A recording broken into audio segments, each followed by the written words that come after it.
The dining room at La Terrasse glowed with an elegance that screamed exclusivity. Soft candlelight flickered off crystal glasses, a jazz trio played unobtrusively in the corner, and the hum of elite conversation buzzed like a well-oiled machine. I sat near the end of the long mahogany table, my silk dress flowing like still water, my fingers resting lightly around the base of my wine glass.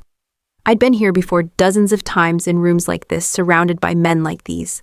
Powerful, polished, puffed up with borrowed pride. But tonight felt different.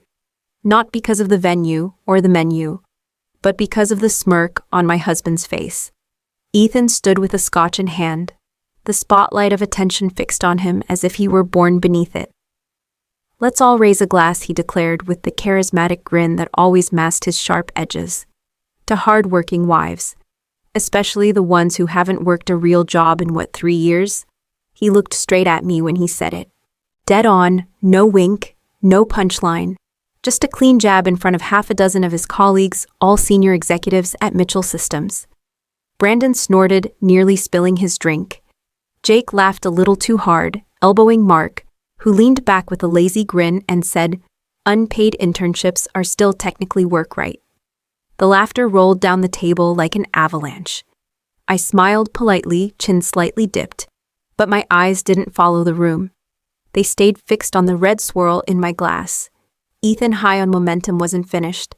"I keep telling her to apply somewhere. Get back out there. Assistant, maybe. Or hey, coffee shops are hiring, right?" Another burst of laughter. He added, "Just imagine how fun it'd be to boss someone around for once." My hand didn't flinch. I slowly folded my linen napkin, my every movement precise. It was the same way I'd once folded the termination clause on a $40 million acquisition deal. But no one here knew that. To them, I was just Ethan's well-kept, well-dressed wife. The joke they all agreed was harmless. But what they didn't know was that Mitchell Systems wasn't just Ethan's employer. It was my creation. The startup I built from a garage in Oakland back when venture capitalists wouldn't look twice at a woman with no Ivy League badge. What they didn't know was that I had watched each of them climb through the ranks with my signature at the bottom of their offer letters. What they didn't know was everything. I raised my glass at last, not in toast, but in silence. They laughed at me for being jobless. In 48 hours, none of them would even have desks. 4 years ago, I lived in a 2-bedroom apartment that smelled like whiteboard markers, cold brew, and burnt midnight oil. The floors were cluttered with code drafts, investor packets, and the occasional empty ramen box. Mitchell Systems wasn't a company yet. It was an idea duct-taped together by sheer will, caffeine, and a single refurbished MacBook. That was when I met Ethan. He had the easy charm of a man who had never had to beg for attention. Our first conversation started over a parking space and ended with a shared drink and the first laugh I'd let out in weeks. He was smooth, smart, and said things like, "I'm a builder, not just a climber." I liked that. But something in me, a voice I'd learned to trust, whispered caution. So I tested him. I didn't mention my startup.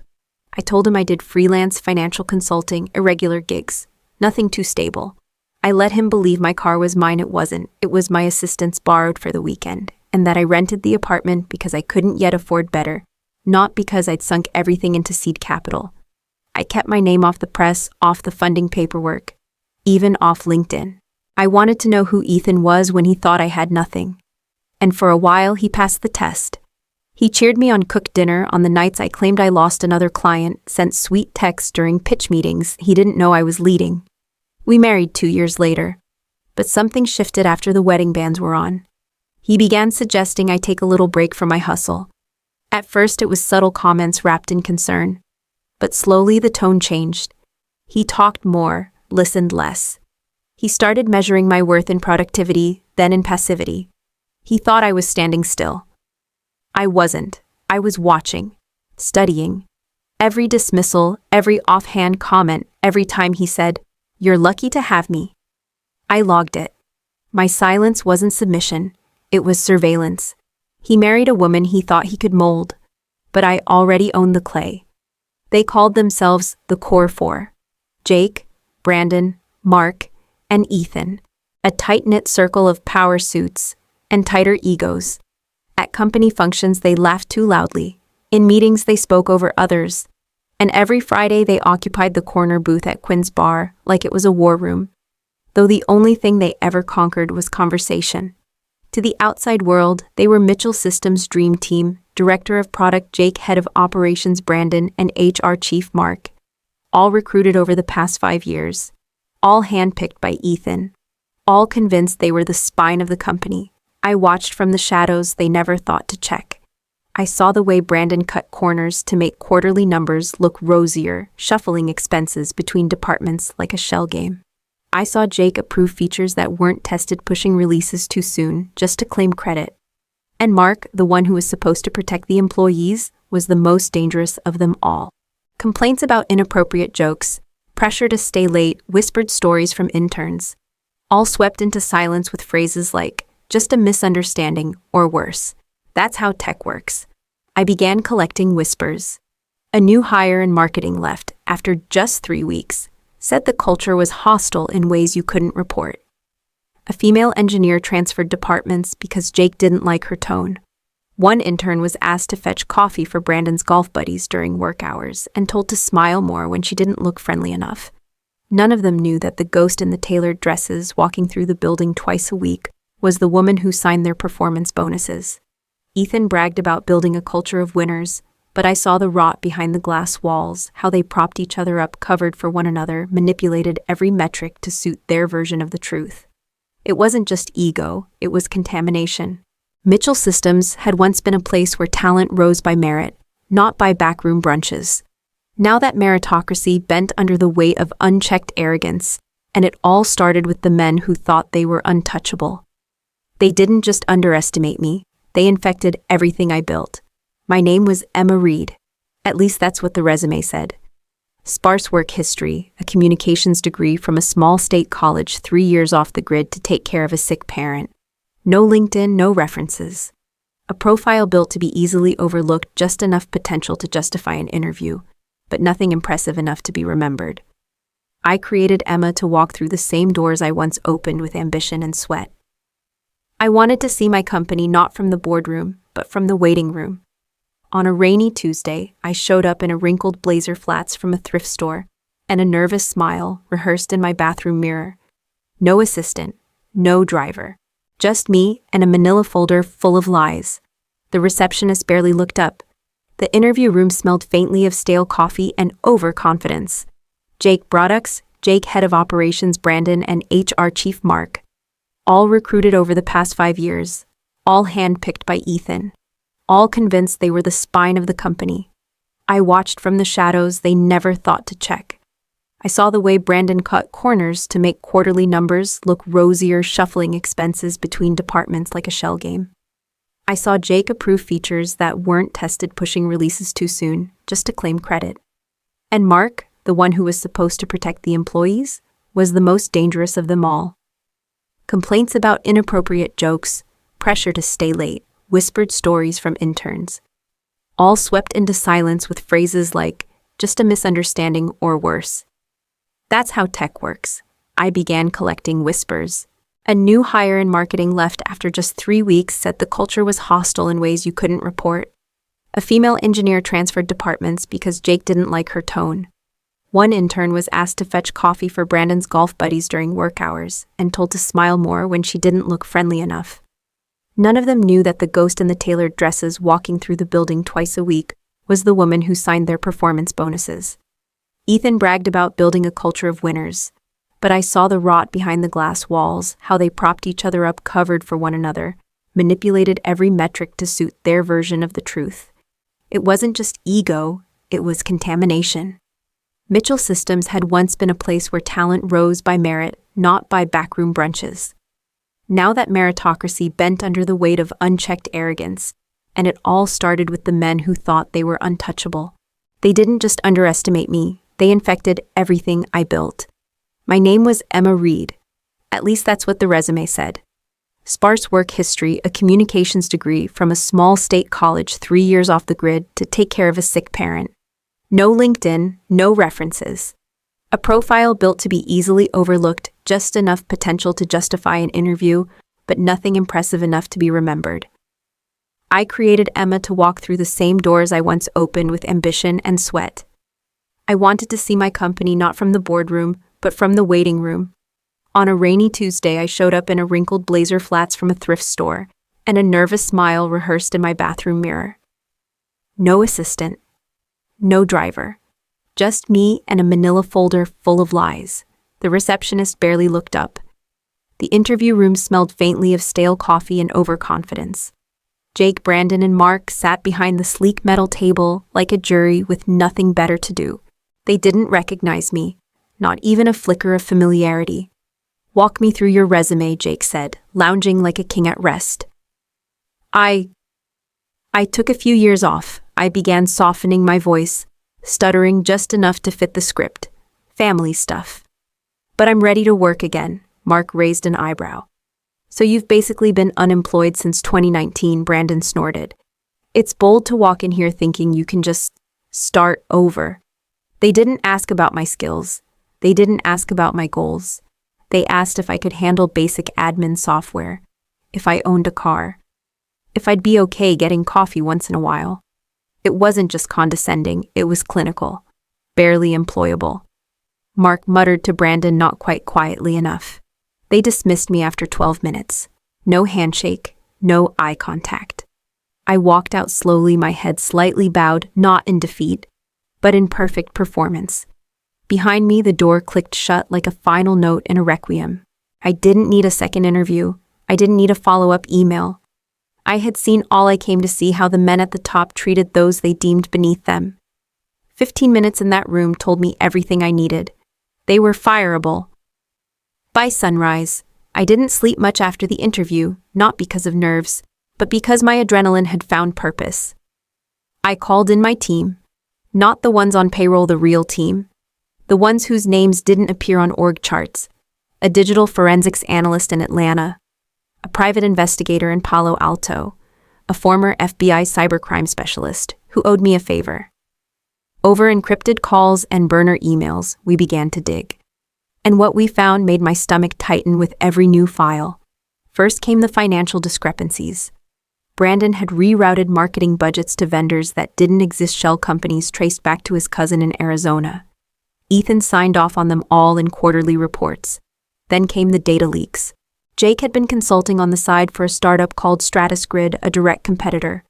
Files from Mitchell Systems' R&D folder matched code structures StratusGrid mysteriously rolled out 3 months later. And Mark had built a fortress out of non-disclosure forms and delayed investigations. Intern complaints went missing. HR reports were lost in the system. A pattern emerged: every woman who spoke up either resigned quietly or was transferred into roles that led nowhere. Mark had even sent mocking texts about one engineer's complaint to a private group chat titled The Babysitter Club. It was all their dates, timestamps, digital trails. My team organized the findings into a single document. 72 pages, cross-referenced, verified, indisputable. But none of it hit me as hard as the final piece. Ethan had attended a networking retreat in Lake Tahoe the previous fall, one I hadn't been invited to. There he pitched Mitchell Systems' upcoming AI prototype to a venture capitalist, who it turned out sat on the board of StratusGrid. A month later, StratusGrid patented a nearly identical framework. I stared at the scanned email from Ethan to the VC. No NDA. No legal cover. Just arrogance and a false sense of invincibility. He didn't just betray my trust. He had broken federal law. I slid the printed email into the front of the file. Red tab. Top page. They didn't just betray a CEO. They sold out their own future, and I had it in writing. I sat in the corner chair of Dr. Chen's office, legs curled beneath me, arms crossed in quiet armor. The rain tapped against the floor-to-ceiling windows like a soft reminder I'm still here. I hadn't missed a session in 6 months. Most of the time, I talked in circles. About the business, about the roles I played, about the space between who I was and who I let the world believe. But today, I spoke plainly. I almost walked away, I said, eyes on the steam rising from my untouched tea. Dr. Chen waited. Not from the marriage. Not just that. From the company, the vision, everything. What stopped you? I hesitated. I remembered who I was before I made myself smaller for him. There was a time years ago when my voice could fill a room, when I'd pitch bold ideas to cold rooms and make them feel warm, when I could say what I needed without second-guessing how it would land on a man's pride. But with Ethan, I'd learned to mute parts of myself. It started subtly laughing a little quieter when I got good news, cutting short a story when he looked bored, downplaying a meeting so he could feel important recounting his. It got easier to shrink. And the smaller I got, the more room Ethan took. He never asked me to stop dreaming, I said softly. He just needed me to dream smaller than him. Dr. Chen's eyes were kind. And you let him, I did, I whispered. Because I thought it was love. Because I thought making room for someone meant giving up your own. Outside, a car horn echoed through the wet streets. Inside, the silence settled into something heavier, truth. I don't want revenge, I said finally. That's not what this is. What is it then? I looked up the steel returning to my spine. It's a reclamation of every version of me I buried so he could feel taller. Dr. Chen nodded, and I stood unfolding myself slowly, like something once clenched, learning how to breathe again. I'd spent years shrinking. But the smaller I got, the louder they became.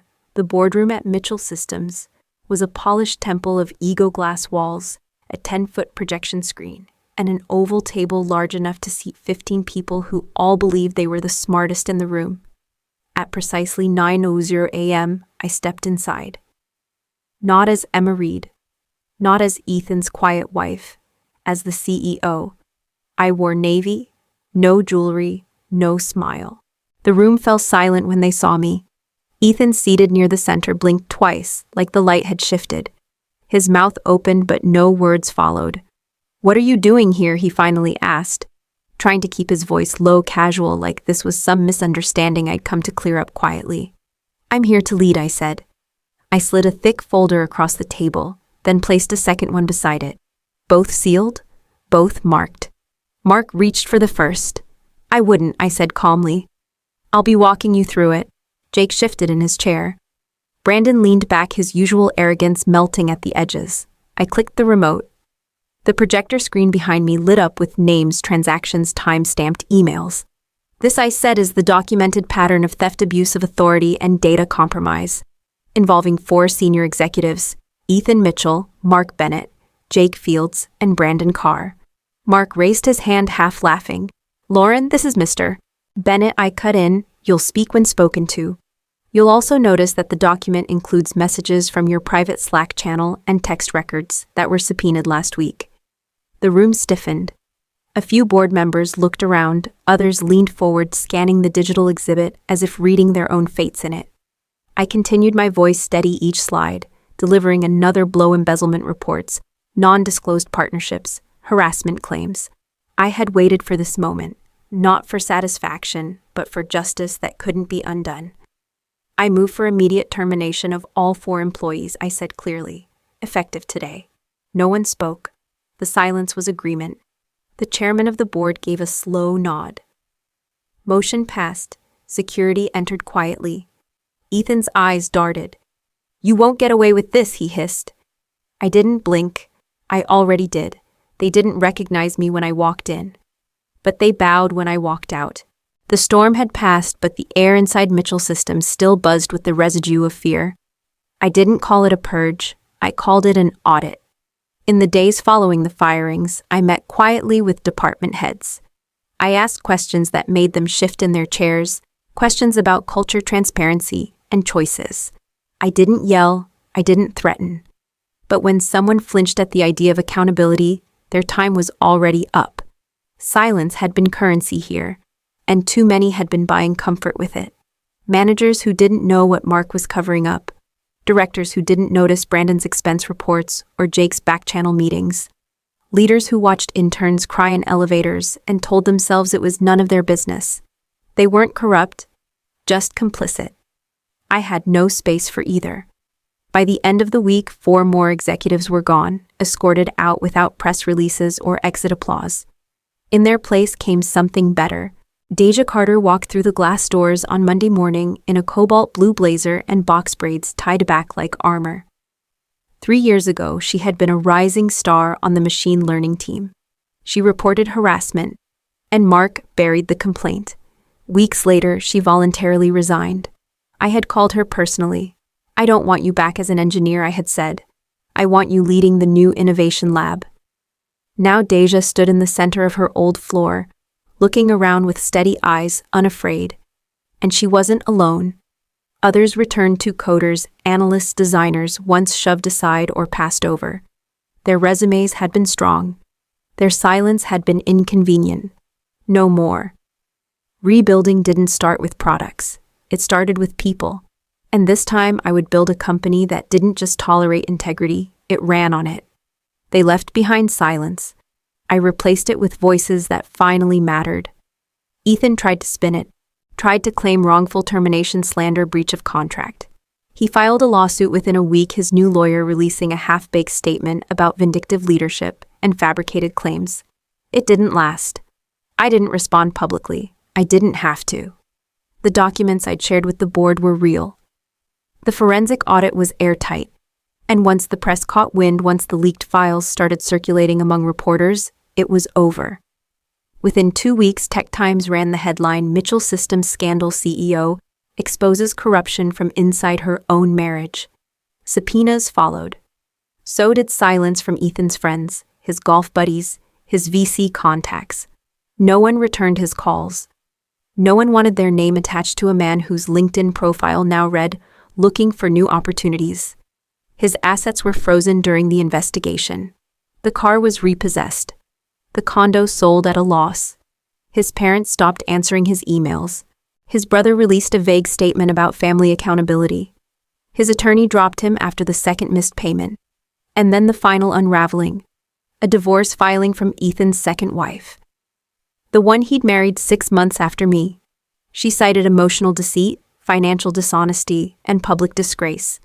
His world, once constructed from polished floors and glass towers, was now paper-thin and collapsing. I didn't celebrate. There were no drinks. No, "I told you so" texts. But 3 months later, I walked into a downtown tech supply store on a random Tuesday to replace a broken laptop charger. The bell above the door rang as I stepped in. At the register stood Ethan Mitchell, his name tag, crooked polo shirt faded. Thinner now, hairline receding. He glanced up, recognition crawling across his face like frostbite. I didn't say a word. Just slid the charger across the counter and let the silence settle between us like dust. He once measured success in floor-to-ceiling windows. Now he sells chargers to college kids. 6 months later, the lights dimmed over a packed auditorium in San Francisco. I stepped onto the stage of the West Coast Tech Summit, not as someone's plus one, not as a silent partner, but as the keynote speaker. Cameras flashed, but I didn't flinch. This time the spotlight belonged to me. I spoke of innovation, of integrity, of how true leadership isn't loud, it's consistent. I didn't mention Ethan by name. I didn't need to. Everyone in the room already knew the story. But the story they expected wasn't the one I told. "I'm not here because of what I tore down," I said, voice. Even, "I'm here because of what we rebuilt." Mitchell Systems had become something new. Departments once ruled by arrogance were now led by transparency. The company's first employee resource group for women in tech had launched last quarter. Internship applications tripled. Deja's AI lab filed 2 patents. And in the last all-hands meeting, an entry-level engineer had pitched an idea that was now in development. I paused as the crowd rose in applause. I smiled not out of pride, but relief. "Build quiet," I said, my new closing mantra. "Lead loud." As the stage lights cooled, I returned to my seat and reached into my bag. Beneath a sleek tablet and a leather notebook was a single folded piece of paper, Emma Reed's resume. The one I'd walked into my own company with. Misspelled words, faked GPA, references that didn't exist. I kept it not as a trophy, but as a reminder. Of the room I entered invisible. Of the name they didn't ask. Of the voice I took back. They tried to erase me with their titles. I rewrote the company with my name in full.